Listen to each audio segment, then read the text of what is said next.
भी आपके सवाल हों इस मुद्दे से जुड़े, मैं जरूर उनका जवाब देना चाहूंगी। ऑपरेशन सिंदूर के तहत पाकिस्तान को बेनकाब करने के लिए एक सर्वदलीय डेलीगेशन विदेश में है और वहां पर कांग्रेस पार्टी के सांसद शशि थरूर ने कहा है कि सैन्य वक्त की बात छोड़ दें अगर, तो सर्जिकल स्ट्राइक पहली बार 2015-16 में हुई, यानी यूपीए सरकार के वक्त कोई सर्जिकल स्ट्राइक नहीं हुई। थरूर लगातार बयानबाजी कर रहे हैं, उस पर कांग्रेस पार्टी का क्या स्टैंड है? लक्ष्मण सिंह पर कार्रवाई की बात की जा रही है, थरूर पर कार्रवाई की बात क्यों नहीं की जा रही है? देखिए, सबसे पहली बात कि दलगत राजनीति को अलग थलग करके, इतर रख के, मन वचन और कर्म से दलगत एकता को दिखाते हुए पाकिस्तान के जो नापाक मंसूबे हैं उनको उजागर करने के लिए, पाकिस्तान की काली करतूतों का पर्दाफाश करने के लिए एक सर्वदलीय प्रतिनिधि मंडल अलग अलग देशों में गया। उस प्रतिनिधि मंडल के तमाम नेता जो हैं वो भारत का पक्ष वहां पर रख रहे हैं। शशि थरूर जी ने जो बात कही, मैं समझती हूं कि उन्होंने खुद ही जो किताब लिखी थी द पैराडॉक्सिकल प्राइम मिनिस्टर, उसमें वो खुद जिक्र कर चुके हैं कि यूपीए सरकार के दौरान सर्जिकल स्ट्राइक हुई। आज पवन खेड़ा जी जो मीडिया विभाग के चेयरपर्सन हैं, उन्होंने एक्सर्प्ट भी ट्वीट किया है उस किताब का। इससे ज्यादा मैं इस सिलसिले में कुछ कहना नहीं चाहती हूं। मुझे लगता है कि आज का जो विषय है वो अपने आप में बहुत गंभीर है और हमें उस पर टिके रहना चाहिए। पर मुझे लगता है कि अगर खुद किताब लिखी है तो इतिहास की जानकारी और सूझबूझ और समझ कर ही लिखी होगी। थरूर साहब के बयान पे ये जो अभी खेरा साहब ने कहा कि उन्होंने समझा दिया है तो ठीक है, तो ये क्या टेम्पररी सीज फायर है या थरूर कांग्रेस सागा में पूर्ण विराम लगा है? मुझे ऐसा लगता है कि कोई व्यक्ति विशेष क्या कहता है, और अगर वो भारत के पक्ष की बात कह रहा है, उसकी बात में कोई विरोधाभास है जिसका जिक्र पार्टी के मीडिया विभाग के चेयरमैन ने खुद कर दिया है, उस पर किसी और टिप्पणी की आवश्यकता नहीं है। मुझे लगता है कि आज जरूरी यह है कि मोदी सरकार को इस बात पर घेरा जाए कि सीज फायर करवाने का श्रेय जो ट्रंप 8 बार ले चुका है, उसका खंडन खुद नरेंद्र मोदी ने एक बार भी क्यों नहीं किया, जबकि वो देश के नाम संदेश दिया उन्होंने 22 मिनट का, मेरे ख्याल से बहुत लंबा संदेश दिया।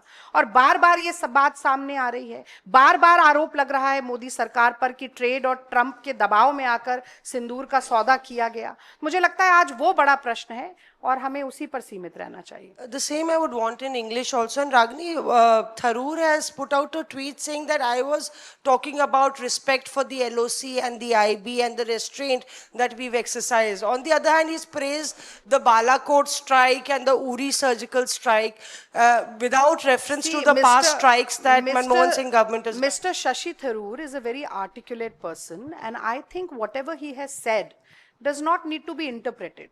Whatever he has said is pretty clear, his message is pretty clear, but there are certain aspects of his speech which have been contradicted by Mr. Pawan Kheda himself, who is heading the media department. He has quoted from the book written by Mr. Shashi Tharoor, in which he has categorically mentioned that there were surgical strikes during the UPA regime when Mr. Manmohan Singh, Dr. Manmohan Singh was the Prime Minister. So I think it is pretty clear. Whatever happens after this, I think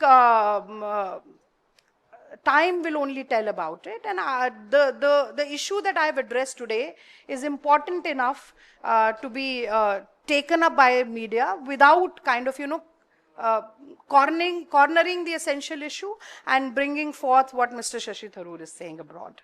Ragini जी, आप party की प्रवक्ता हैं और आपके ही party के नेता super प्रवक्ता कह रहे हैं शशि थरूर को इस मसले पर, तो क्या सुपर प्रवक्ता जब आपने मान लिया है कि मोदी सरकार के हैं तो उनके खिलाफ कार्रवाई होनी चाहिए कि नहीं होनी चाहिए? देखिए, आप बड़ा आश्चर्य होता है मुझे कि इस देश पर, हमारी सरजमीन में 200 किलोमीटर अंदर घुस के दुर्दांत आतंकवादियों ने निहत्थे निर्दोष सैलानियों को मारा, पुंज में हमारे देश के लोगों को मारा, पर बार बार ये सवाल नहीं पूछा जा रहा है मीडिया की तरफ से कि आखिर उस चूक का जिम्मेदार कौन था, आखिर सीज फायर आपने क्यों करवाई, किसकी गलती थी, वो आतंकवादी अभी तक पकड़े क्यों नहीं गए, तीन लेयर की सिक्योरिटी वहां से गायब हो जाती है और किसी को मालूम ही नहीं है, कोई जिम्मेदारी लेने को तैयार नहीं है। शशि थरूर जी का वक्तव्य बहुत महत्वपूर्ण हो जाता है, लेकिन देश की सुरक्षा पर, देश की सीमा पर हमला करने में जो हमला हुआ, चूक हुई, सेना के बढ़ते कदम को रोका गया और पाकिस्तान की सेना को पहले से सूचना दी गई, जिसमें कि खुद विदेश मंत्री कह रहे हैं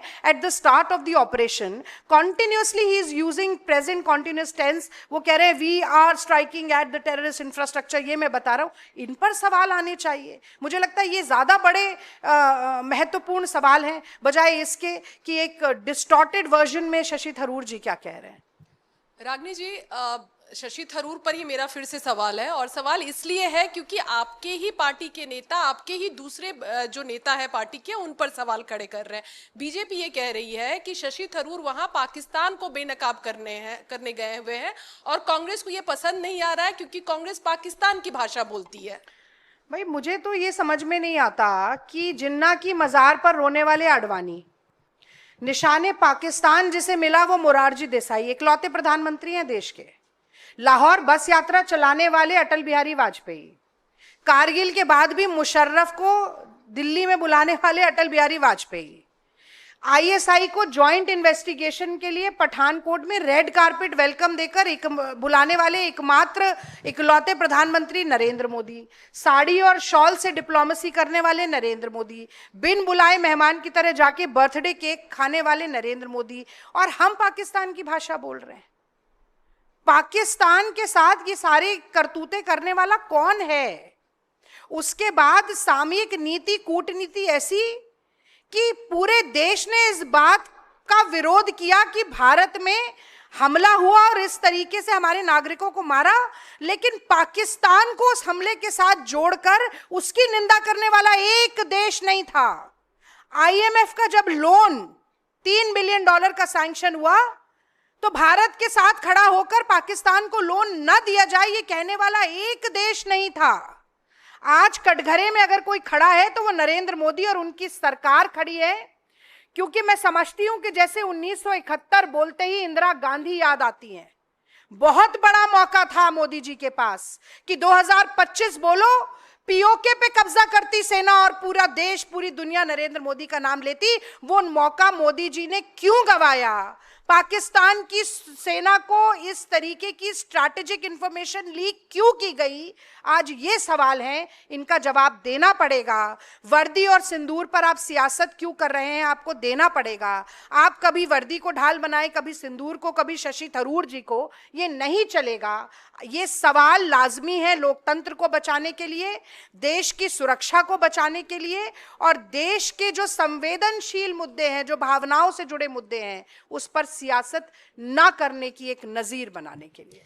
Ma'am, the manner in which every day we have seen that how BJP MP Nishikant Dubey is making a tweet and making allegations upon the Congress party's previous government. Today itself, once again, he has said that I feel ashamed. The manner in which US has put pressure upon India during 1988 nuclear deal between India and Pakistan. Did How you do you see see that this? tweet? I have seen that And tweet. did you see- I did need you your see- reaction upon it. Did you see the documents that were attached with Yes, that ma'am, tweet? I have So seen the allegation which Mr. Dubey is making is not mentioned in those documents at all. What is the document saying, if you've read it? The document is talking about Afghanistan. The document is talking about limiting nuclear weapons and talking to India and Pakistan about it. Nowhere in the document is there even a single line which validates the allegations made by Mr. Dubey. मुझे नहीं मालूम है कि उनकी अंग्रेजी में कोई दिक्कत है या उनके झूठ बोलने की लत है जिसके कारण वो ऐसी बात कर रहे हैं। आप पढ़ तो लीजिए, please go through the documents, please read the documents before attaching those. I think he's only making a fool of himself. Nobody takes what Nishikant Dubey says seriously because he has degraded and demerited the position that he holds in the BJP. And I think he should think twice before making such allegations and blurting out whatever he feels like. He is sitting on a responsible seat. और किसी का रही तो उस पद की गरिमा का ध्यान रखें।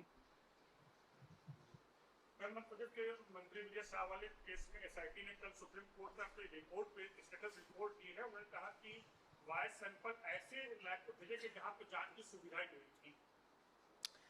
देखिए, मुझे लगता है कि जबलपुर बेंच ने बहुत साफगोई के साथ ये बात कही कि लंगड़ी लूली तो एफआईआर है अधूरी। उन्होंने कहा कि एफआईआर इस तरह से लिखी गई है कि प्राइमा फेसाई कोई ऑफेंस ना बने। और जब पुलिस इस तरह का काम करती है, पुलिस मध्य प्रदेश सरकार के अंतर्गत आती है। विजय शाह मध्य प्रदेश सरकार में मंत्री हैं। आपको लगता है कि पुलिस ऐसी सख्त कार्रवाई उस मंत्री के खिलाफ कर सकती है? क्या नरेंद्र मोदी जी ने एक बार भी सोचा कि उनको पद से कम जब तक तफ्तीश चल रही है, जब तक सुप्रीम कोर्ट का कोई निर्णय नहीं आ जाता है, उनको पद से, उनके पदभार से हटाया जा सके? बिल्कुल नहीं। आप रोज डिबेट में देखते हैं, भाजपा के प्रवक्ता आते हैं, कहते हैं जी सब जुडिस मैटर है। अरे कोर्ट तो जो करेगा वो करेगा। मोदी जी क्या कर रहे हैं, मोहन यादव जी क्या कर रहे हैं? आप सोचिए कि इनके खुद के ठगबंधन के नेता चिराग पासवान कह रहे हैं कि अगर हमारी पार्टी में होता ऐसा व्यक्ति तो हमने उसे निकाल दिया होता। अपने ठगबंधन के लोगों की बात नहीं सुन रहे हैं। तो ये धृष्टता, ये ढीठता, ये हठधर्मिता किस बात के लिए? इस बात के लिए कि जिसने अपमानित किया कर्नल सोफिया कुरैशी को, उस व्यक्ति को मैं सजा नहीं दूंगा क्योंकि सोफिया कुरैशी मुसलमान है।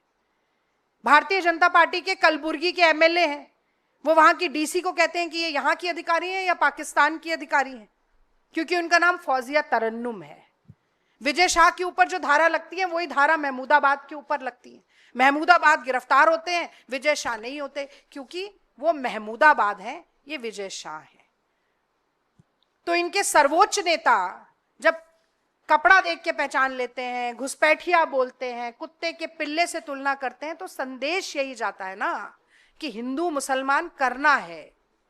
जो डिवाइड एंड रूल की पॉलिसी अंग्रेजों की थी, वो संघ और भाजपा उसी को अपनाकर सत्ता पर बनी रहना चाहती है। उसी के खिलाफ विनय नरवाल की पत्नी बोल रही थी, जिनको ट्रोल किया गया।